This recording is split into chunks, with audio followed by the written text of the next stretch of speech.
مه کوه دومره سوچونه او فکرونه د دې ژوند په اړه چې څه به وکم او څه به کیږي، ځکه هغه چا چې دغه ژوند درکړی هغې به هم ستا د ژوند په اړه څه فکر کړی وي.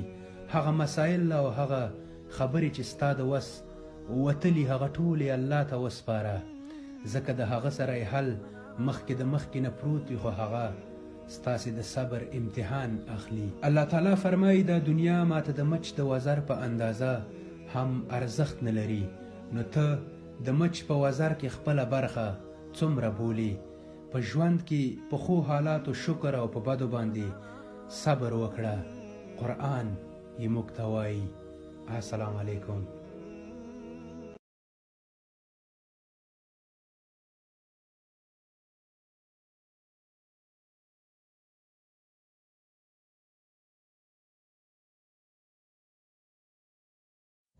کله چې موږ چاته وایو آیا ته زما لپاره وخت لرې، په الماني ژبه دا جمله داسې وایو hast du Zeit für mich؟ hast du Zeit für mich؟ آیا ته زما لپاره وخت لرې؟ که وایو زه وخت نه لرم، زه وخت نه لرم، په الماني ژبه داسې وایي ich habe keine Zeit. ich habe keine Zeit. زه وخت نه لرم. بیا موږ وایو زه په دې باوري نه یم یا زه باور نه لرم، په الماني ژبه داسې وایي ich glaube es nicht. ich glaube es nicht. زده کړئ مهمې جملې دي.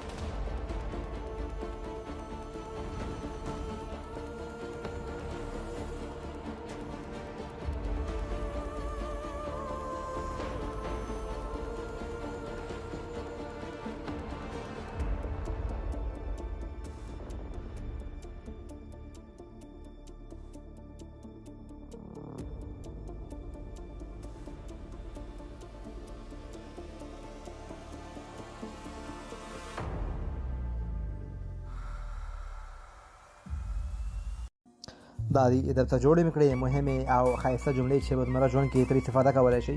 کله چې موږ وایو زه دا نه غواړم، زه دا نه غواړم، په الماني ژبه داسې وایي ich will es nicht. ich will es nicht. زه دا نه غواړم. که موږ وایو دا مې نه دی خوښ یا دا مې نه خوښېږي، په الماني ژبه دا جمله داسې وایي ich mag es nicht. ich mag es nicht. دا مې نه دی خوښ یا مې نه خوښېږي. که موږ وایو زه پرې پوه نه شوم، یعنې تېره شوې زمانه کې زه پرې پوه نه شوم، تاسو ته چا یو څه وویل او تاسو پوه نه شئ، په الماني ژبه داسې وایو ich habe es nicht verstanden. ich habe es nicht verstanden. زه پرې پوه نه شوم. دوستانو درې جملې درته جوړوم یا دوه جملې، 15 یا 10 ویډیوګان درته اپلوډ کوم، ټول 60 منټه یا 15 یا 60 منټه غواړي، 15 منټه غواړي. وخت ورکړئ، زده کړئ. یوټیوب ته هم ورتلی شئ. د یوټیوب نوم ده ناصح احمدزی. راځئ چې سبا په ګډه زده کړو چې خپل مشکلات په یوروپ کې او خاص کر المان کې سره حل کړو.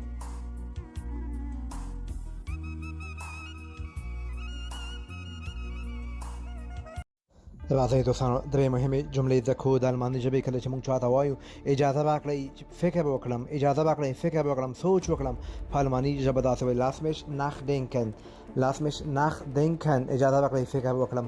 بله وایي اجازه راکړئ چې پای ته ورسوم، اجازه راکړئ چې پای ته ورسوم. که خبرې وي کار وي، تاسو په الماني ژبه داسې وایي lass mich ausreden. lass mich ausreden. اجازه راکړئ چې پای ته ورسوم. او کله چې موږ چاته وایو ما ته بیا خبر راکړه، ما ته بیا خبر راکړه، په الماني ژبه دا جمله څنګه وایي تاسو کولی شئ په کمنټ کې ولیکئ، ګورو چې څوک دا جمله صحیح لیکي. دوستانو زه صرف تاسو نه غواړم چې تاسو هم پریکټس وشي، چې غلطه وي ما سره وخت زه تاسو خامخا صحیح جواب په کمنټ کې لیکم. دوستانو که غواړئ الماني ژبه زده کړئ یوټیوب ته هم ورتلی شئ. د یوټیوب نوم د ناصح احمدزی، همدغه یوازینی ټیک ټاک زما ده، دلته مې هم فالو کولی شئ.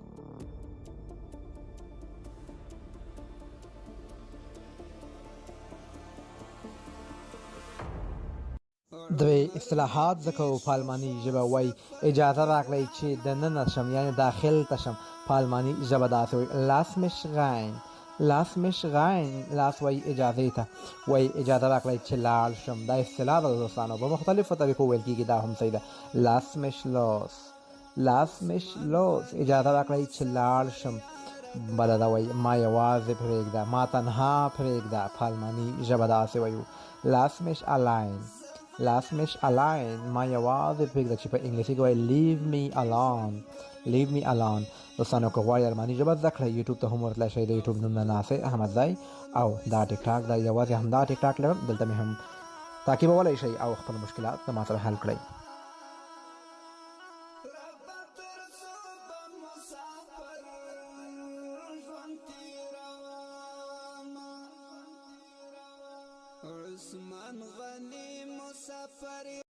سلامونه دوستانو، راځئ چې د الماني ژبې درې جملې زده کړو په مختلفو زمانو کې. د اوله جمله چې ما سره ده دا په پرفیکټ یعنې تېره شوې زمانه کې ده. وایي ته چېرته تللی وې، په الماني ژبه داسې وایي wo bist du gegangen. تېره شوې زمانه ده. که وایي ته به چېرته ځې، را روانه زمانه ده، مستقبل کې ده. وایي ته به چېرته ځې، په الماني ژبه داسې وایي wohin willst du gehen. wohin willst du gehen. wohin دلته استفاده کېږي مطلب چېرته به ځې. وایي ته به چېرته ځې. که موږ وایو اوسنۍ زمانه کې مطلب فعلا دا کار اوس روان ده، وایي ته چېرته روان یې. یو سړی روان وي، په الماني ژبه داسې وایي wohin gehst du. wohin gehst du. ته چېرته روان یې. درې جملې دي په مختلفو زمانو کې دي. زده کړئ. که غواړئ الماني ژبه زده کړئ، ما سره اوسئ.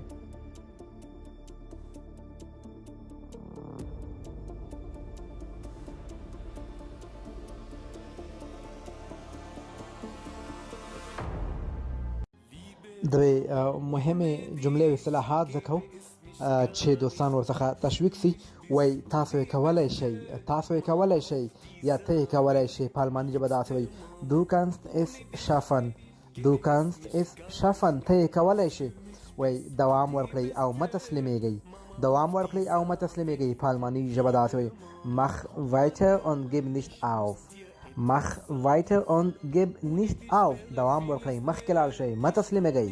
وایي زه در سره یم، زه در سره یم. ich bin bei dir. ich bin bei dir.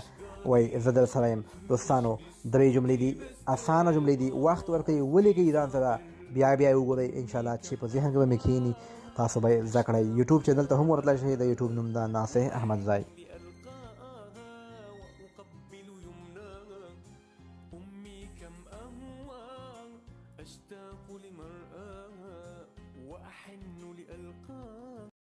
دوستانو درې مهم اصطلاحات زده کوو په الماني ژبه. هغه اصطلاحات دي چې تاسو ته مطمئن یم تشویق درکوي او انشاءالله حقیقت هم لري.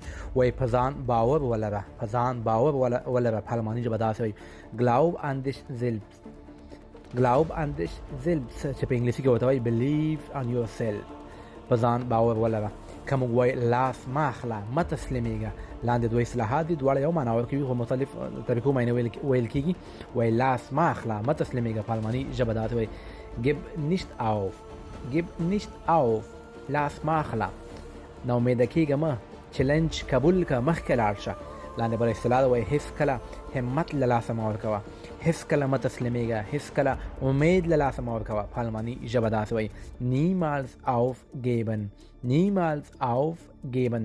دویمه او درېیمه تقریبا یو معنا ورکوي. زده کړئ، ځان تشویق کړئ، مخکې لاړ شئ، مثبت اوسئ او په الله توکل وکړئ.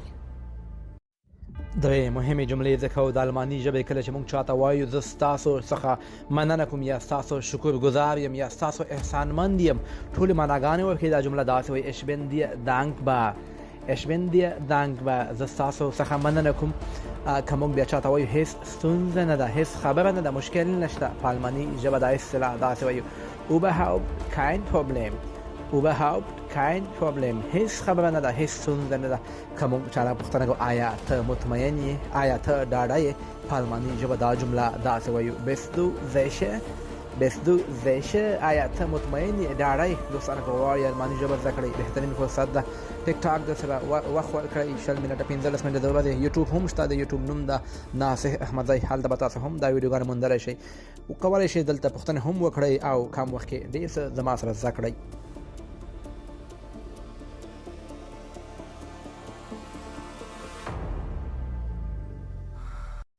رحمت افغان پوښتنه کړې ده، وایي څنګه وایي لمونځ مې کوو یا ما لمونځ کولو یا ما لمونځ وکړ. په الماني ژبه داسې وایي ما لمونځ یا دعا وکړه. داسې وایو ich habe gebetet. ich habe gebetet. وایي ما لمونځ یا دعا کاوه یا وکړه. بله جمله ده، وایي ما تلاوت وکړ یا ما تلاوت کاوه. په الماني ژبه داسې وایو ich habe rezitiert. ich habe rezitiert. ما تلاوت کاوه یا تلاوت مې وکړ. درېیمه جمله ده، وایي ما اودس وکړ یا اودس مې کاوه. په الماني ژبه داسې وایو ich machte die Waschung. ich machte die Waschung. ما اودس کاوه یا اودس مې وکړل. درې اسلامي جملې دي، ښې جملې دي، زده کړئ.